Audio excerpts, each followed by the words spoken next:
It's a new era in the Big Ten. The Buckeyes can't just worry about that team up north because now they have to contend with that team out west. The road to Indianapolis takes a detour on the Oregon Trail. 10 years ago, these teams met for a national championship. Now they meet as conference rivals. Bucks against Ducks.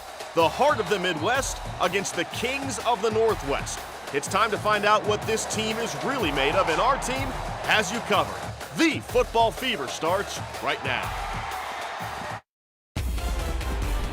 Welcome back to another edition of the Football Fever, and today's show is a big one. It's number 2 versus number 3, the Bucks versus the Ducks. I'm Kellyanne Stitz, joined this morning by our former Buckeye cast, Ben Buchanan, Opie Stillwell, and Jay Richardson. Our Dave Holmes will be joining us in just a moment from Eugene. But first, I want to get your guys' thoughts on the games. There's no beating around the bush here. It's a big one for Ohio State. The team is at full strength today, which is good. And this game is a great indicator if Ohio State is a national championship caliber team. Opie, your thoughts? You know what? I think this is Ryan Day's coming out party. We're going to talk about it a little bit later after, but he has full run, full autonomy of this team, and I think the culture is showing, and I think we're going to see it tonight. It's 2 versus 3. It's under the bright lights, right? It's prime time. It's why you come to Ohio State. We've said it, no disrespect to the Akrons, the Western Michigans of such, but you come to Ohio State to play a top 5 matchup. For these guys to have a chance to go out to Eugene, Oregon, cool angle with this game. We're obviously going to talk about Chip Kelly, one of the best OCs in the game, but for him to come to Ohio State, that's kind of his homecoming party. Excited to watch that dynamic of the game, but man, these Buckeyes can run the football, have a great defense. Want to see the special teams play well today. You need a complete football game if you're going to beat the Ducks today.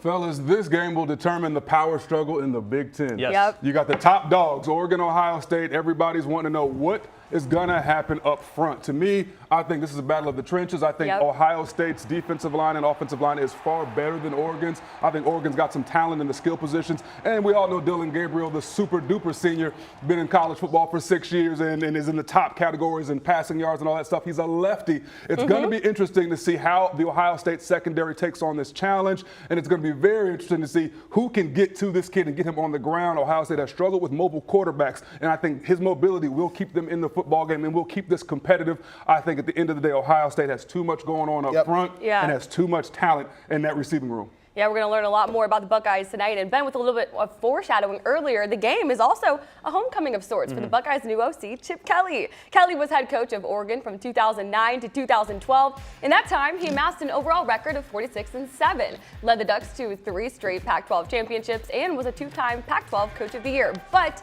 had he gotten his way all these years ago, Ryan Day could have been sharing in those achievements. We had talked about different opportunities. Do you remember, did he try to get you to go to Oregon? Yeah, we definitely had conversations back then. It wasn't a great time for me, but I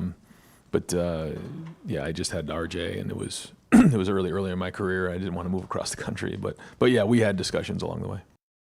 Chip Kelly and Ryan Day, 2 peas in a pod. Well, Kelly wasn't at Oregon very long, but during his time there, I put him on the map. It's been a while, but what do you guys think is going through his head? And do you guys think that this game means just a little bit extra to Oregon as they look to get one over on their former coach? Oh, surely. I think when you look at Chip Kelly, though, you can't, overstate this. He really did revolutionize. I'll say that again, revolutionize college football. We've been talking about it in the media all week. Obi, there was a great article in the Wall Street Journal this morning. I'm not sure if you read that, but talking about actually how I do. You do? Very nice. How Chip Kelly did revolutionize college football, guys. Everything from the conditioning, the athletic director who hired him, Mike Bellotti, a great guy, obviously in college sports, but brought him there, the X's and O's, the conditioning factor. What's cool about him, Eric Spoelstra, the head coach of the Miami Heat at the time, would come to practice. He talked to the field hockey coach. Anything he could do to get an edge with his players, whether it came to conditioning, X's and O's, and so really special to see that spread offense that he brought to college football. And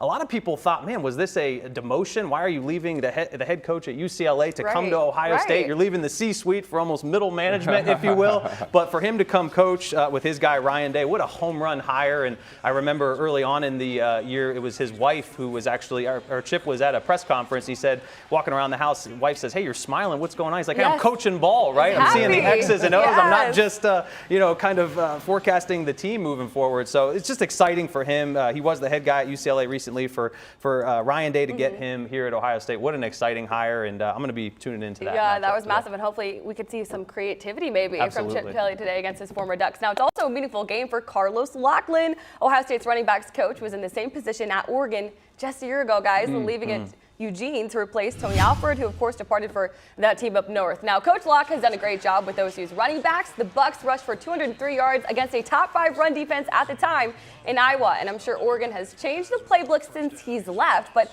how beneficial is it to have a guy that was just coaching there 12 months ago? Obi, we'll start with you. You know what? I think it's awesome for him to, one of the things Chip Kelly said is that comparison, I believe it's Thomas Edison said it, but comparison is the thief of joy, right? And so they were looking at, hey, how does Ohio State compare to Oregon?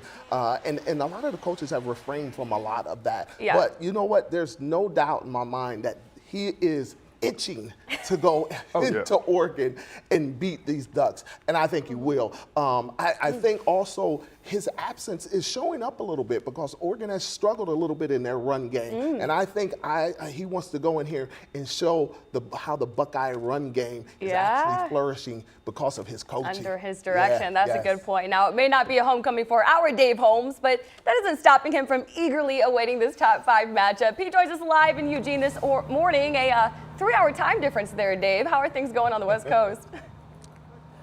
Yeah, it hits hard out here on the West Coast. We're going to talk about the time change more later in the show here on The Football Fever. But the sun has just come up over the hills here. I'm outside Autzen Stadium. They built this place back in 1967. So they've been playing football here for 57 years. And yet, this is the first time they've ever had a matchup of 2 top 5 teams. So you can feel that energy here in Eugene, Oregon. People are very excited for this game. Now, the Buckeyes have dominated this matchup, historically speaking. They've played 10 times before. Ohio State is 9-1 in those matchups, but the one we all remember because it was just 3 years ago, 2021, when the Ducks came into the shoe and they ran it down the Buckeyes' throats. That was an embarrassing performance by the Ohio State defense, led to a lot of wholesale changes on the coaching staff and philosophy. And there are a lot of players that day who will be out there today. Jack Sawyer, JT Tuimoloau, Denzel Burke. Those guys played significant minutes as freshmen.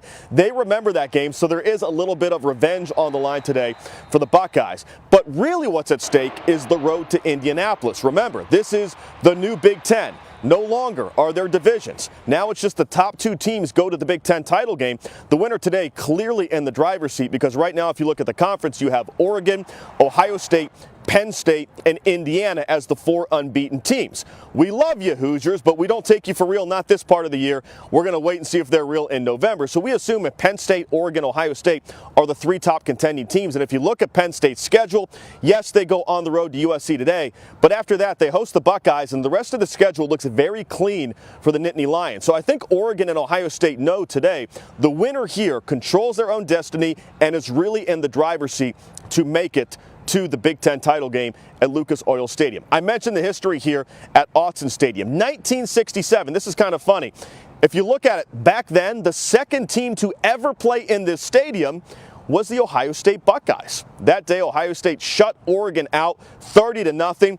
Don't think we're going to get a 30-0 today, guys. So we'll see what happens. We're going to check back here later in the show. And by the way, Kellyanne, something a few minutes ago, the fact that Ben Buchanan reads the Wall Street Journal is the least surprising thing I knew I was going to get that. I have ever learned on this show. I just, he's a Walrus guy. He's doing this, yes. What can I say? What can I say? Thank you. But for his sports information. Yeah, exactly. The Wall Street Journal. Multiple sources. I tried to bring you the best, Columbus. What can I say? What can I say? No, thank you, Dave. As you mentioned, the Buckeyes and the Ducks have played each other just 10 times throughout their history, and OSU has won in 9 of those meetings. And as he mentioned, too, it's been a long time since the Bucks played at Autzen Stadium, the first since 1967. But the last time these two played each other was in 2021, and Oregon beat Ohio State in the shoe 35-28, putting a dent in OSU's championship hopes early in that season. There's still some players on this team, guys, who have a bitter taste in their mouth following that loss. Cody Simon says he still loses some sleep over that game. The Ducks ran all over the Bucks defense. So do you guys feel that this is a revenge game of sorts, Jay? Listen, outside of that team up north, the only regular season game Ryan Day has ever lost has been to Oregon. At home, in the shoe, with national championship hopes and an amazing quarterback in C.J. Stroud, who we all thought, man, this guy's the second coming of I don't even know what, but he was amazing. Yeah. And then to lose that game, it really put a damper on the season, and it really made those guys feel some kind of way. So you can say that the guys aren't thinking about a revenge game or even using that terminology, but if we're being honest, everybody in that locker room wants a little bit of get back, and there's so many great ties with Chip Kelly to Coach Locke. There's so many great ties to Oregon, and it creates a storyline that it makes it. It's a revenge game. Yeah. I don't care how anyone lines it up. This is a revenge game, and it should be. You should take certain things personal. These guys should take that loss personal. They should want to get out there and go and kind of put a stamp on who they are in the Big Ten and remind Oregon of what they just joined and do it at their house. That's how it's supposed to be. Yeah. That's a good point. Now, that 2021 loss to Oregon was the Buckeyes' first in a 2-loss season, the other coming at the hands of that team up north. The Buckeyes did not compete for a national title that season and instead played in one of the most entertaining Rose Bowls of recent memory against Utah. The game notable for Jackson Smith and Jigba's breakout performance, but these Bucks tonight. You get to control your own destiny because you're playing the best teams in the league on our schedule, and so that part's great. Every time you're playing one of these teams, you're fighting for an opportunity to go to Indianapolis, and that's important. So there's that part of it. Then there's obviously the playoff scenario. So a lot at stake this weekend, which is exactly the way we want it. Now, let's say, guys, that the Buckeyes do lose this one, okay? Do you hit the panic button? This is the first of the season that the college football playoffs have expanded that format, and it's hard to beat a team twice if the two end up meeting in Indianapolis again. But again, do you hit the panic button if they lose 2 versus 3 tonight? OB will start. Absolutely. We're in Columbus. Are you kidding? We're going to definitely hit the panic button. There's going to be a problem if we don't come back with a W. Ryan Day doesn't come back with a W. They're going to threaten his job and everything else. I mean, at the end of the day, we are where we are, and we're know your at audience. Ohio State and with the Buckeyes, right? Now, does that mean that they cannot bounce back and win the Big Ten and win the national championship? No, of course not. But is the panic button going to be hit? Absolutely, 100%. The panic button is going to be hit now. How are we going to respond to that is totally different, but the panic button is going to be hit. I think he's panicking right now. It's a 2 versus 3. Now, Alabama losing to Vanderbilt, that's a panic button. That is a panic They're trying button. to figure out how that happened. This is a fantastic matchup. If this becomes a great game and it's a 2-score game, then you're concerned. But if Oregon wins by a field goal, no one should be freaking out. This is going to be a 12-team playoff. There's a long season. We're going to be fine, Here's the folks. voice of reason to my left and the panic to my right. I like it. The duopoly this morning. It pains me to say that, though, because that is, you could look at positive, negatives with the, going from a 14-team playoff to a 12-team playoff. You just hope it doesn't water down these games. You haven't even heard like team up north. Will it water down the rivalry where if they're both a top 5 team, maybe a 5 versus 7, it's a close loss, you're likely going to be in the top 12, right? So want to go out, want to win this game certainly, but if it is a close game, lose by 3, lose by 7, I think we're going to be okay. But like we said, this is a revenge game. I like the Bucks to get it done. I'm right there with you guys. No panic button if they lose. Keep 2 that versus energy. 3. Keep that energy. I like after the game. energy. Let's go. I like the energy. Fair enough. But Fair still, enough. no panic yet. But it's not just the Ducks versus the Bucks. It's transfers versus transfers. OSU's Will Howard and the Oregon's Dylan Gabriel find themselves as QB1 following a big-time move. The similarities and the differences between those two seniors. Plus, his job will be keeping Dylan Gabriel off schedule. I go one-on-one with JT Tuimoloau as he gets ready to do battle in the Eugene trenches. We'll be right back.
This countdown to kickoff is sponsored by Division 7 Roofing. All right, we're taking you live to Autzen Stadium this morning, where it's shaping up to be a beautiful game day. In just a few hours, that stadium will be packed for one of the biggest games of the year. Now, that rowdy Ducks crowd will be cheering on one of the best quarterbacks in the country, and Dillon Gabriel, the 5'11 senior, came to Oregon just like how our Will Howard came to Ohio State via the transfer portal, guys. Howard coming to Columbus from Kansas State, while Gabriel swapped Oklahoma for Oregon. Guys, what kind of similarities and differences do you see in Gabriel's game compared to Howard? Jay, we'll kick it over to you. First of all, tons of similarities in the numbers, guys. So if you just want to break down the numbers, you're looking at, 1,200 yards, over 1,200 yards for Will, around 1,400 yards for Dillon. You got 77 completion percentage for Dillon Gabriel, 71% for Will. And then you get into touchdowns, interceptions. 11 touchdowns, 3 picks for Dillon Gabriel, 12 touchdowns, 3 picks for Will Howard. It's almost like on paper they're the same guy. Wow. And then you cut the tape on, and they're actually very different. Okay, Dillon Gabriel, he's going to run around a little bit. He's a lefty.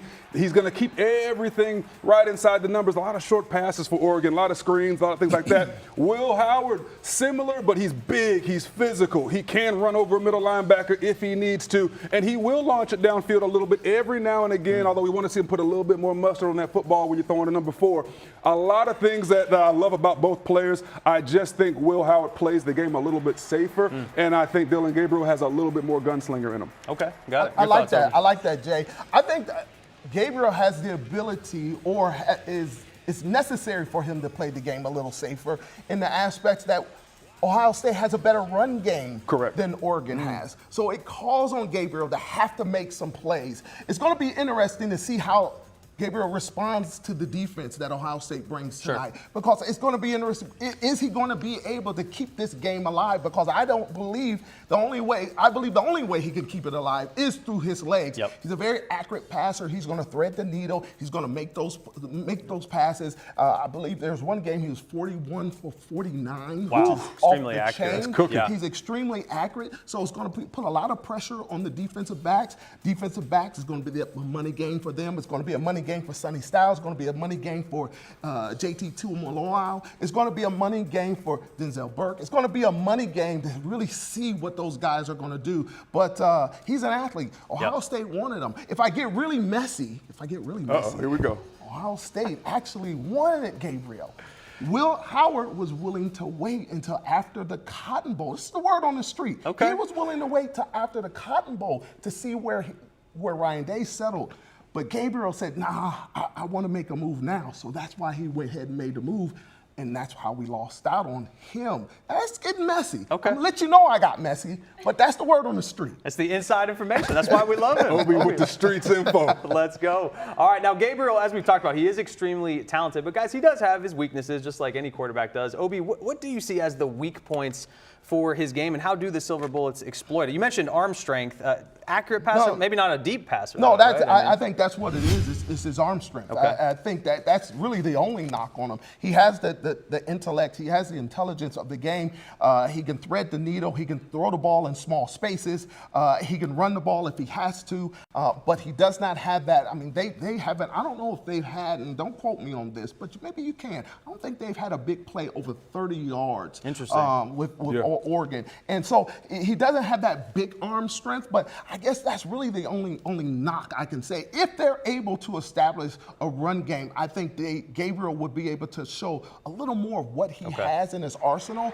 But without that run game, I think he becomes a very one-dimensional hard quarterback. to keep those safeties honest, right? If you're not running the football, absolutely. as you mentioned. Jay? I think Obi just said it right there. Without the run game, that does become Dillon Gabriel's weakness, is that they don't have a great run game. Will Howard can lean on the run game, in which case he can lean on the play action, and he can go a little bit deeper. So he's 9 yards, 9.1 per attempt. Dillon Gabriel is the low 8s per attempt. So he's not going to throw the ball very deep. And for y'all folks at home, if you're a defensive player and you know a quarterback you're going against doesn't have a huge arm, you can crowd certain areas of the field. That shrinks the field for you, and that's what causes interceptions. And I think Dillon Gabriel has got to be careful with that. And the Buckeyes are definitely going to cause at least one turnover tonight.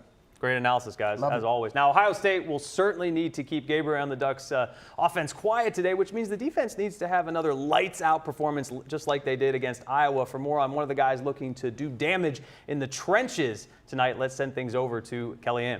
Yeah, Ben, now look, Oregon has a dangerous pass rush duo in Derek Harmon and Jordan Birch, but Ohio State has an elite pass rush pair of its own in Jack Sawyer and JT Tuimoloau coming off the edge. JT leads the team in sacks with 3, and he's a big part of Ohio State's top 5 pass rush. I caught up with JT before the Bucks headed out to the Pacific Northwest. Take a listen. 2 versus 3 this weekend. This is why you come to Ohio State, to play in big games like this on the big stage, and I'm sure a reason why you came back. How excited are you for this matchup? Man, I'm pumped. Like you said, this is the reason you come to Ohio State, the reason we came back for these big moments, and just looking around, and we got a whole bunch of guys who are just motivated and ready to play. #1 scoring defense, #1 in total defense. What's the level of confidence of the defense heading into this game? Confidence is high, but Coach knows always. Say it's poison for the ears, poison for the minds, and hear stuff like that. So we kind of just try to just block that out and just continue to get better. Because with all those rankings, there's still a lot of things we need to work on.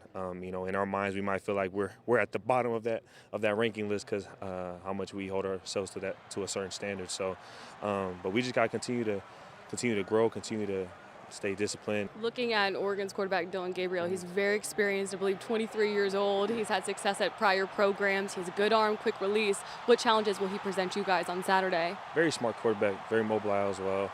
Also a left-handed quarterback. So, it's a different look, but, he's a very smart guy. Like you said, he's a veteran. He's been in the game. I think he's 3rd, 4th all-time and certain stats. So we know he has a mindset and he's smart. So we just got to continue to stay in our game plan. And I feel like we have to get out of the wheelhouse and just, play as hard as we can and just go hard and play silver bullet ball. Oregon has won 11 straight at home, most recently against Michigan State. You guys also had success against Michigan State. Have you been looking back on that film to kind of help prepare you for this one? Yeah, I think it was their first Big Ten opponent, so it was just going back and seeing what they did against them as well as the past games. But we know that they're going to present something different when we play them, and we might get a whole different Oregon, and the stakes are going to be higher. You're from Washington. How excited are you to return to the Pacific Northwest? Man, I'm excited. Going back, close to home, but still on that side. It's going to be exciting. There's random times during the day where I'm just like, dang, I'm really going back. I'm really going back to the West Coast to play. So it's going to be fun, and I can't wait. Do you have a lot of family going? Yes, I have a lot of family going. I got family in Oregon, family driving down from Washington, family coming from Cali. So it's just, love everywhere.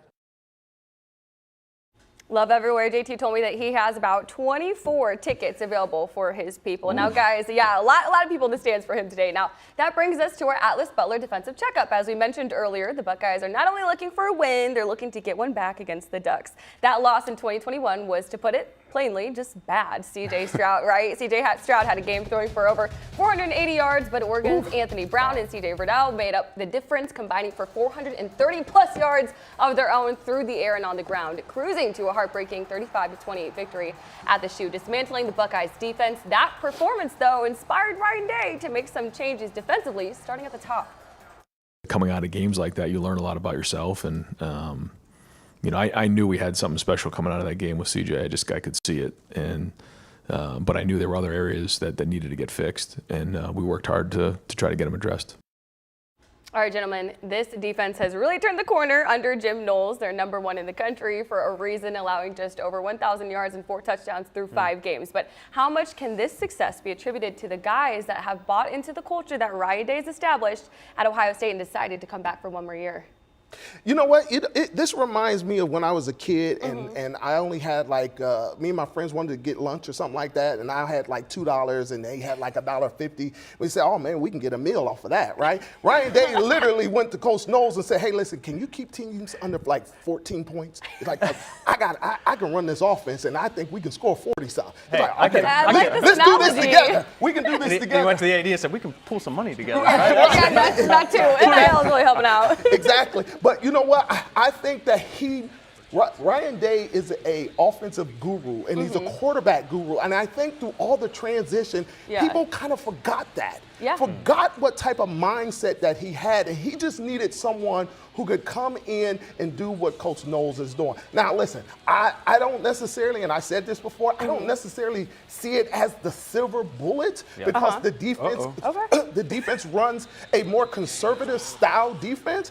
But I do believe in these big games, there is a propensity to dip into that silver bullet mentality because you're going to have to release these guys and let these athletes run around and make some plays. Okay. So we talk about all the defensive backs and we talk about the linebackers, we talk about the two big defensive ends and Jack Sawyer and JT. All I want to talk about, to me, are the two best football players on this Buckeye defense, and they are Obi silver bullets, and that is Ty and Ty in the middle. Tyleik Williams and Ty Hamilton. These two guys in the front make the entire thing go. They will be the reason Ohio State dominates the trenches against Oregon. You're talking about two guys that have combined for 30 tackles, 4.5 tackles for loss, 3 sacks combined. But what they do is they control the middle of the football field, which is why Ohio State is so amazing in the run. And these two big boys get on the quarterback too. So when you got two guys that are that dominant in the middle, both are going to be draft picks. I think Tyleik will definitely be a top 25 pick. And when you have guys that can control a football game from the inside out, you can do all those fun things in the back end you want to do. And you can play with so much cushion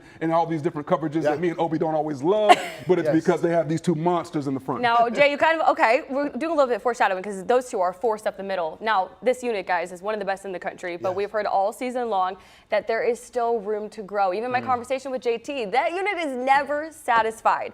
So, Jay, you were very critical of the defense. What do the Silver Bullets need to do today to keep the Ducks quiet and take that next step? You're right. I alluded to it with the two big guys up front, but I got to keep going. On the edges, can JT Tuimoloau and Jack Sawyer get consistent pressure and not just rush the quarterback? Because when you have a guy like Dillon Gabriel, you almost want to keep him in the pocket. You almost want to keep him corralled as a front four and make him throw from the well, we call it. Oh, you know about throwing from the well. It's just when the quarterback feels like he's got to toss that thing up and over everybody, and he doesn't have the passing lanes. Correct. He's not a big, tall quarterback like Will Howard. Okay, Dillon Gabriel's a little bit shorter, and so he needs vision, and he needs to kind of move the pocket, and they do that a lot at Oregon. If you can keep him in that pocket, if you can make him throw from the well, then it makes everyone's job on the edges easier. Now the linebackers have to continue to read run pass well, but if they have great eye control, this is going to be a fun game for this Ohio State defense. Contain, discipline, discipline, discipline. Fill the alley, fill the gap. That's what this is going to come to. When you have a mobile quarterback, and again, it's not a mystery. Ohio State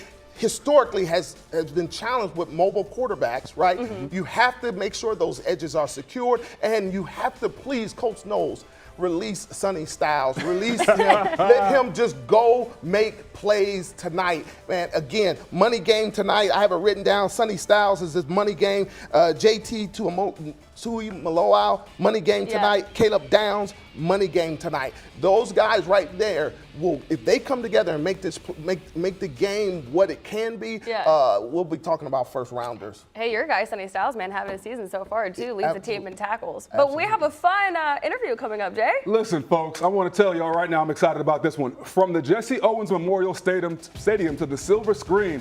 After rip-roaring success on the track, Otis Winston himself is in the building, and he's going to make sure Hollywood bleeds scarlet and gray. In just 5 minutes, I go one-on-one with the actor as he teases his newest movie and takes a look at the heroes and villains of OSU's matchup with Oregon.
We'll go here first.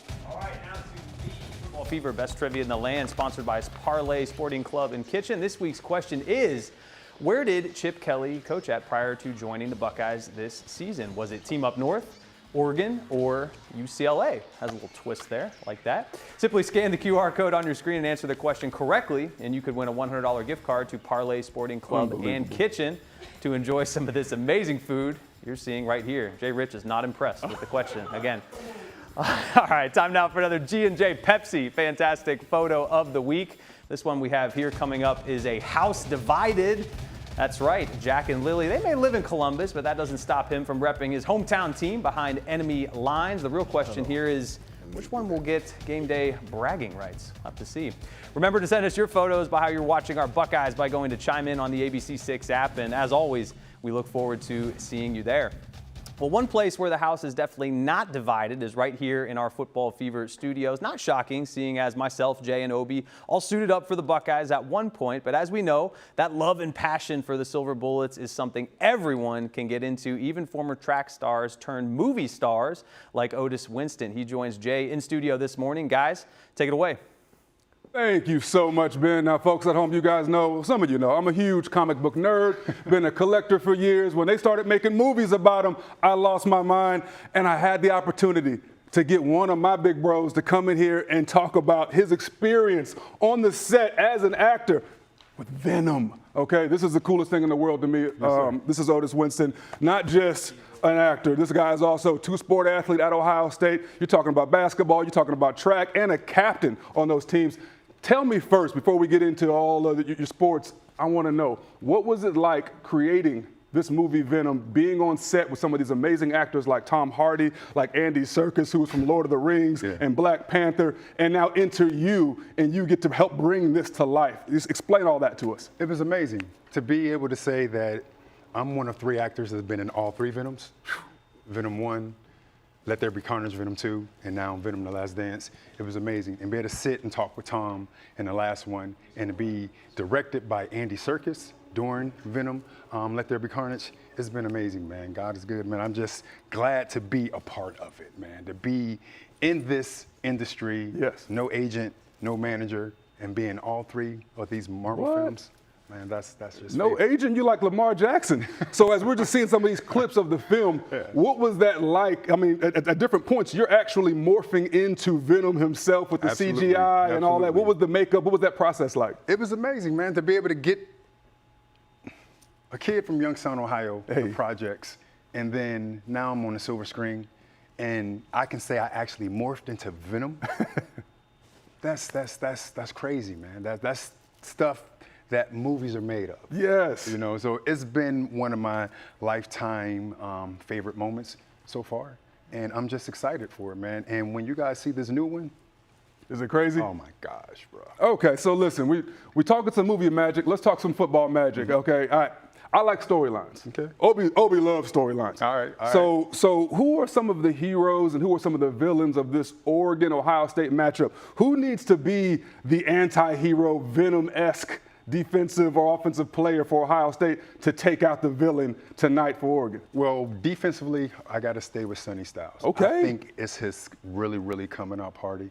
You know, I've watched him grow up from a pee-wee player to now, and I think Sonny's going to step up and be everything we need him to be, and he will be Venom tonight. I believe on offensively, they can't stop Smith. No. That man he's in a world of his own right now. He's a magical freshman. He's a magical freshman, man. So those are my 2 Venom offensive and defensive players. And who do they got to stop for Oregon? Gabriel. Easy, right? They got to stop Gabriel. They got to stop Gabriel. They got to be ready to take him out, man. Because Sonny, do your thing, morph into the thing, get the big teeth, go crazy, and handle your business. Before we get out of here, man, I know you got a book you want to tell us about real quick? Yeah, Stuttering to Success is basically following my life from my childhood all the way until now. Everything they told me I couldn't do, I have become, and it's going to be fun. So I'm waiting to see them go home and ready to see what the Buckeyes are going to do against Oregon. Last time I was there, my son was out there competing. He became an All-American at Oregon, and I'm ready to see. You know, it's Buckeyes. I'd say 28-14. That's what I say. I say 28-14. That's the score, folks, 28-14. That has been Otis Winston, otherwise known as Venom himself. We are Venom. Thank you so much for being here. Thank you for having me. It's been a pleasure. We're going to have a good time. Ben? From the man. Very good. All right. Well, the Big Ten is now really the Big 18, as we know, thanks to our 4 newest additions to the conference. Maybe it's the distance. Maybe these teams really are perfect matches for one another. But only 4 teams remain undefeated in the conference this season, what's contributing to many of the big dogs struggling on the road this year. This is the Football Fever. Stay with us.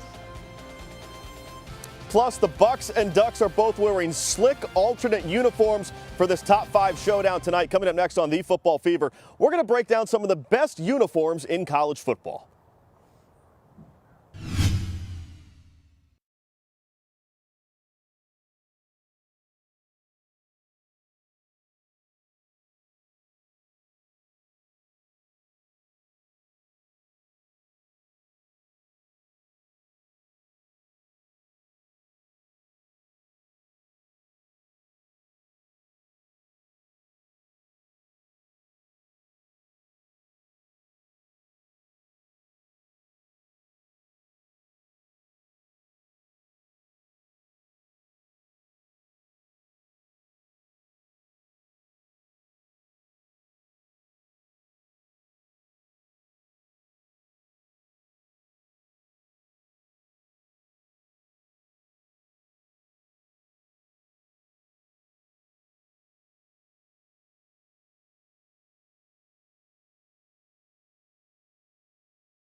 Welcome back to the Football Fever. It's one of the best conferences in the nation for a reason. The Big Ten is tough, and now it's even tougher thanks to the addition of several former Pac-12 teams, Oregon included, and many of those teams are finding out just how grueling conference play can be, especially when you're on the road. A great example of this is Washington. The Huskies left their home of Seattle and traveled all the way to New Brunswick, New Jersey to take on Rutgers, a game they lost 21-18, but just a week later, Washington was given the benefit of a long journey when Michigan came to town. The Huskies beat the Wolverines 27-17 after the Maize and Blue traveled all the way from Ann Arbor and lost. And who can forget one of the last weekend's biggest upsets? USC was no match for Minnesota, and the Trojans, leaving their home base of Los Angeles, experiencing their first big Road 10 loss of the season at the hands of the Golden Gophers. USC dropped from number 11 in the country to out of the top 25 altogether. For more on just how punishing this conference can be and the effect of these longer than average road games are having, let's send it out to our Dave Holmes, who is in Eugene this morning. Dave. Yeah, by a show of hands, guys, whose alarm went off at 5:30 a.m.? No? Just me. And really, that's what we're talking about here, the difference between the West Coast and the East Coast. I get it. It is a small sample size, but as we expanded the conference and brought in those 4 West Coast teams, a lot of us wondered how this whole travel thing would work out. Now, so far, we've seen 9 games this season in the conference in which a team had to travel at least 2 time zones. In those 9 games, the traveling team is 1-8. That is crazy. Now, we could point to this being a small sample size. It is only 9 games, and if you look at the favorites, they are 7-2 in those games. But a lot of the small games, like 4-point spreads, have gone to the favored team. It has been very difficult to win when you travel across the country. Here's what Ryan Day had to say about that earlier this week. Yeah, I don't really see it as much of a challenge that way. I think it's a 4.5-hour flight. It's a couple hours more than Nebraska, and we're going to stay on East Coast time, and I think we got a good plan. We're going to stay on our time schedule, and it, the way that, the time of the game and everything fits kind of how we practice. So, we're not going to look too much into it. And the Buckeyes have been very good traveling west over the past decade. They've won at the Rose Bowl a few times, at Cal a little over a decade ago. But still, the team they played tonight, guys, 43-3 in this stadium over the past 7 years. We have more football fever coming up next.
He pulled me aside and just had a conversation like, I'm going to miss you.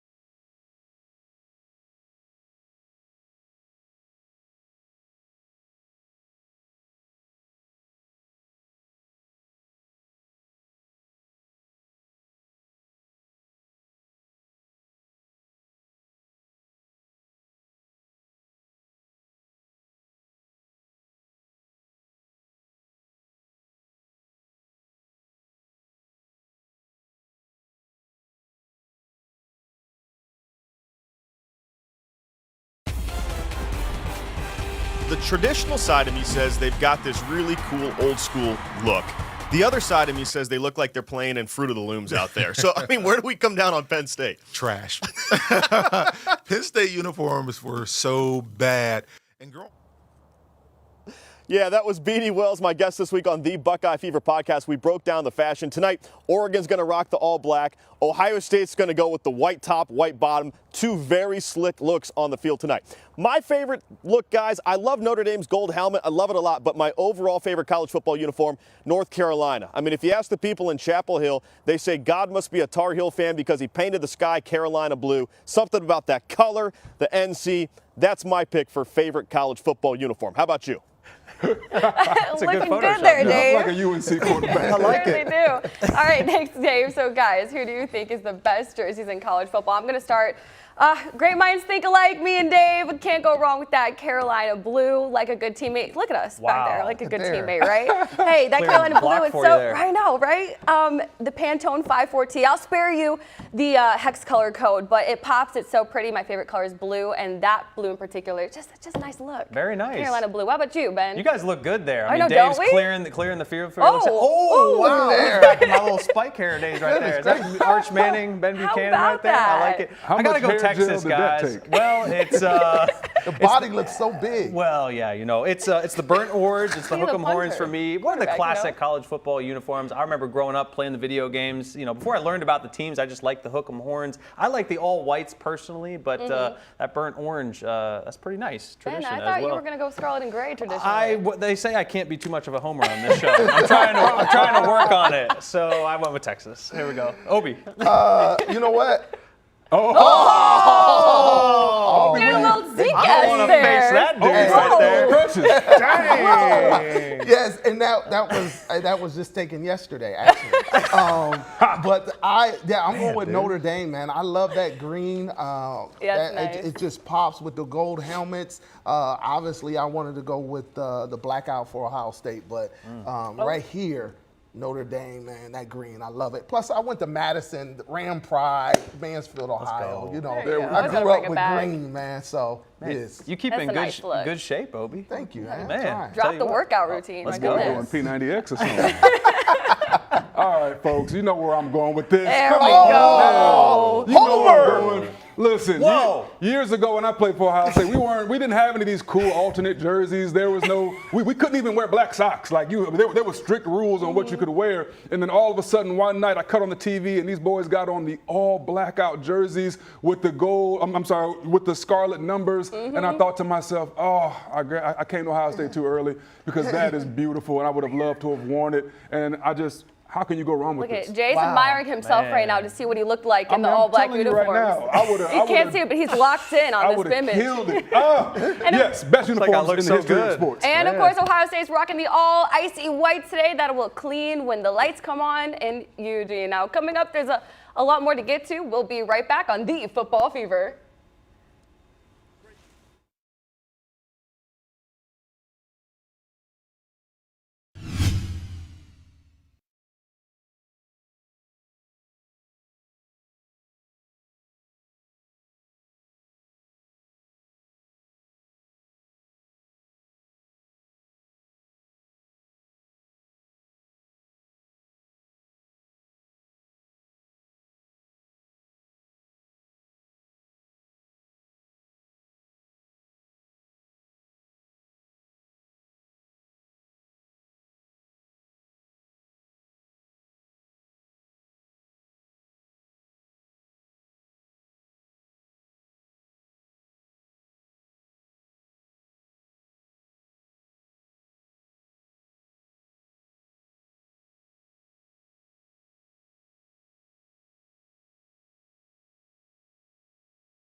You want to be great, you really don't have a lot of choices because it takes what it takes. You have to do what you have to do to be successful. So you have to make the choices and decisions to have the discipline and the focus to the process of what you need to accomplish your goal. The cost is the cost. Got to be willing to pay the price. The cost is the cost. Ain't no discounts on great. Oh, I love that. Ain't no discount on greatness. You know, Tim was saying, hey, each time, he said we have to take each step. It's like going up the stairs. We can't skip a step. He said this is a big game, it's a big stage, and there's enormous opportunities for these Buckeyes to get closer to our end goal. You can't skip any steps.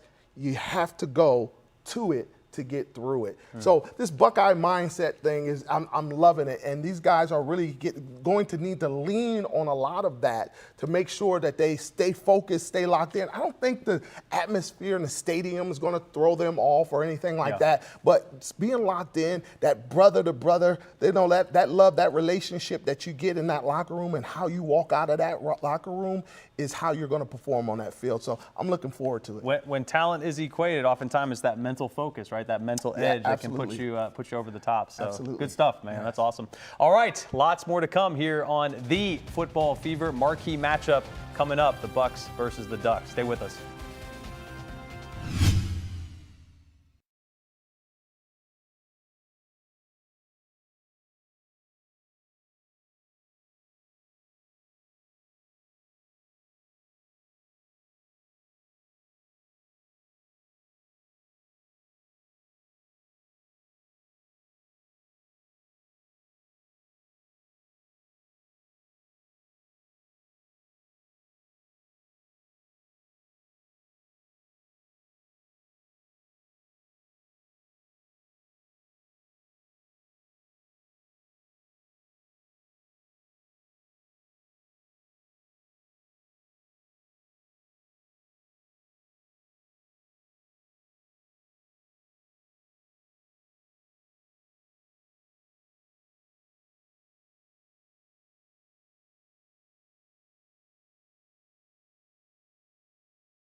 Final thoughts here.